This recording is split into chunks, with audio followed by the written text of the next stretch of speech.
Hello everyone, and thank you for joining our session today.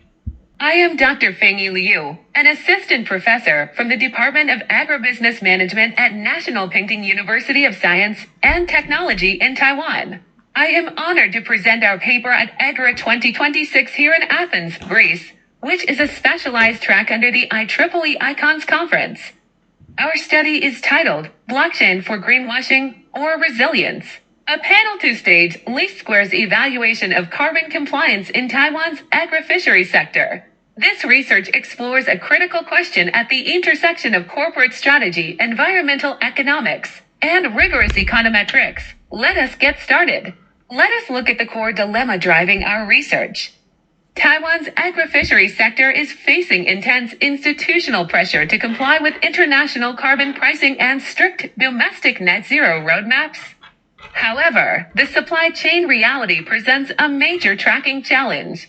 Agricultural supply chains are highly fragmented, making carbon accounting, tracking biological assets, and auditing Scope 3 emissions inherently difficult and prone to errors. This creates an investor trust gap. Without unalterable telemetry data, corporate carbon claims are frequently dismissed by market institutional investors as mere marketing spin and greenwashing rather than genuine structural compliance. This brings us to our core research debate, which centers on two competing views: the greenwashing hypothesis versus the resilience hypothesis. The greenwashing hypothesis assumes blockchain technology is deployed merely as a symbolic public relations mechanism to capture a superficial ESG premium without making any changes to underlying green operations. The resilience hypothesis, on the other hand, assumes blockchain serves as an unalterable economic mechanism that optimizes real carbon compliance, lowers transaction risks, and drives tangible market returns. Therefore, our core query is, does blockchain adoption explicitly yield direct financial returns and genuine ESG rating improvements within Taiwan's listed agribusinesses? To understand how blockchain drives efficacy, we integrate three powerful theoretical foundations. First, transaction cost economics, or TC. Blockchain acts as a governance structure that minimizes opportunistic behavior, search friction, and verification costs in carbon trading markets. Second, signaling theory. High fidelity, blockchain verified carbon data acts as a credible, costly signal to investors, which successfully mitigates severe information asymmetry. Third, the resource-based view, or RBV, integrating distributed ledgers into supply chain traceability builds a rare, inimitable organizational capability that provides a long-term competitive advantage. Together, these theories form our integrated theoretical engine. Based on our theoretical framework, we developed a conceptual model and three research hypotheses.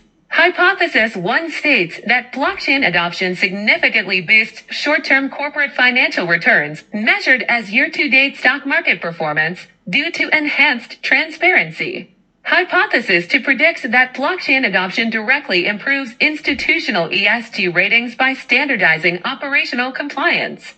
Finally, hypothesis 3 introduces a moderation effect, predicting that this relationship is negatively moderated by state-owned or large conglomerate affiliation, meaning that the relationship between blockchain and market returns is weaker for giant conglomerates than for smaller, independent agribusinesses. When testing these hypotheses empirically, standard linear regressions run directly into the endogeneity trap. Endogeneity stems from two major challenges.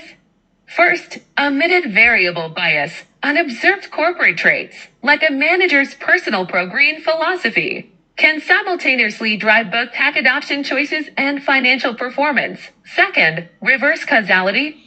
Highly profitable firms naturally have more loose capital to experiment with costly cutting-edge technologies. Because of these challenges, standard ordinary least squares, or OLS, yields biased and endogenous estimators. To resolve this trap, our methodological solution is to deploy a rigorous two-stage least squares instrumental variable panel framework. Let us break down our econometric engine, which uses a system of first and second stage equations.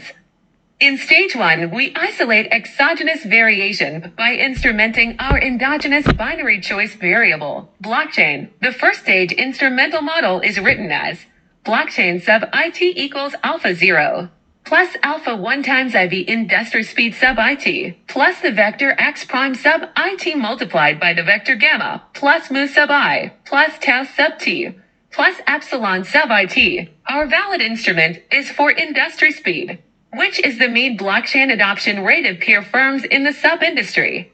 In stage 2, we use the predicted values extracted from stage 1 to evaluate the unbiased structural impact. Equation for financial returns is YTD sub IT equals beta 0 plus beta 1 times predicted blockchain sub IT plus beta 2 times carbon trading sub IT plus the vector x prime sub it multiplied by the vector phi plus mu sub I plus tau sub t plus nu sub it. Equation 3 for ESG ratings is ESG sub it equals beta 0 plus beta 1 times predicted blockchain sub it plus beta 2 times size sub it plus the vector x prime sub it multiplied by the vector psi plus mu sub I plus tau sub t plus omega sub it. Now, let us examine our panel data construction and baseline descriptive statistics. We track a longitudinal panel spanning fiscal years 2021 to 2025. We draw data from the Taiwan Stock Exchange corporate disclosures combined with financial metrics from the Taiwan Economic Journal database. As you can see from our data funnel, we started with 215 raw observations across 43 firms. After removing incomplete data and structural financial outliers, we established a clean, balanced panel of 40 firms, yielding exactly 200 validated firm year observations. Our baseline sample shows a mean year-to-date return of 4.82%, a mean blockchain adoption rate of 35%, a mean carbon trading volume of 12.45, and a mean institutional ESG rating score of 68.20. Before discussing our main findings, we must validate our econometric strategy using first-stage diagnostics. We performed two critical tests. First, our instrument relevance test shows that our industry instrument strongly correlates with corporate adoption, with a PAC coefficient pi equal to 0.640 and a highly significant t-statistic of 5.891. Second, to rule out weak instrument bias, we checked the Craig-Donald-Wald F statistic. Our model yields a value of 18.42, which safely crosses the strict Stock-Hyogo critical threshold value of 10. This gauge chart clearly demonstrates that our instrument possesses high statistical strength, confirming that our exogenous extraction was completely successful. Let us unpack the main empirical results regarding financial returns by comparing standard OLS against our endogeneity-corrected two-stage least squares regression. Under standard pooled OLS, the blockchain coefficient beta 1 is estimated at 0.21%, with a t-statistic of 1.98. However, when we account for endogeneity in our 2SLS model, the coefficient shifts to 0.42%, with a highly significant t-statistic of 3.88. This reveals a bias paradox. Standard OL severely underestimated the true financial impact due to attenuation bias from self-reported data errors. Correcting this bias reveals that market investors significantly reward firms that secure unalterable traceability, yielding a validated 0.42% year-to-date return premium. Next, let us look at our empirical results for sustainability, which reveal a structural ESG paradox. The two-stage least squares path parameter from blockchain to ESG is estimated at minus 0.045, with a non-significant t-statistic of minus 0.521 and a p-value greater than 0.10. This means we failed to reject the null hypothesis, showing that blockchain adoption does not directly improve overall institutional ESG ratings. Our strategic explanation for this is that institutional ESG ratings heavily weight broad, macro-level indicators, such as for gender diversity, overarching carbon targets, and high-level corporate macro structures. While blockchain perfectly optimizes data collection and compliance tracking, it cannot automatically alter these overarching corporate structures. Now, let us analyze our moderation analysis, which looks at the conglomerate effect. We specified an interaction configuration where the predicted value of blockchain is interacted with our conglomerate dummy variable, SOC. The interaction coefficient gamma 3 is minus 0.29%, and it is highly statistically significant with a p-value less than 0.01. This empirical interaction slope plot illustrates a fascinating divide. For independent agribusinesses where SOC equals 0, the financial return premium is highly pronounced at 0.42%. This is because independent firms face high initial market skepticism, and blockchain acts as a powerful transparency mechanism that reduces financing barriers. However, for large conglomerates where SOC equals 1, the net return premium drops to a non-significant 0.13%. These giants already enjoy baseline institutional trust and cheap capital, so blockchain offers them diminishing marginal signaling returns. Let us synthesize these findings to resolve our core debate on greenwashing versus economic resilience.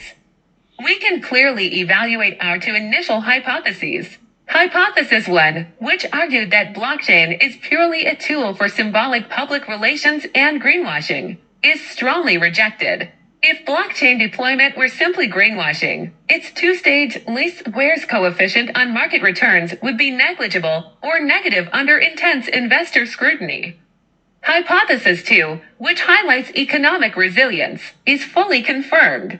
The verified 0.42% financial return premium validates that the market recognizes real economic value in blockchain-enabled tracking. It establishes a robust auditing trail that helps firms manage compliance risks and maintain vital access to green supply chains. This research delivers 3 major academic and methodological contributions to the literature. First, it marks a methodological advance. It moves the agribusiness literature past simple descriptive or qualitative case studies by deploying a rigorous two-stage, least squares causal econometrics framework that successfully resolves systemic endogeneity. Second, it achieves a powerful theoretical integration.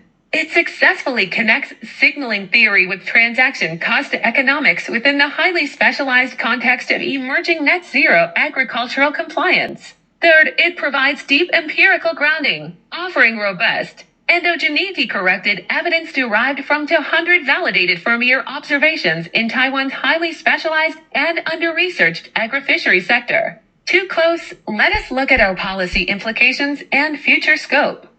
For our policy recommendation, we argue that financial regulators and policymakers must look past high-level, aggregate macro ESG labels. Instead, they should prioritize unalterable data tracking infrastructure, like blockchain, to effectively mitigate systemic greenwashing risks. For future extensions, we plan to expand this econometric dataset to include smallholder farming cooperatives by utilizing a multi-criteria decision analysis, or MCDA, framework. Thank you very much for your valuable attention.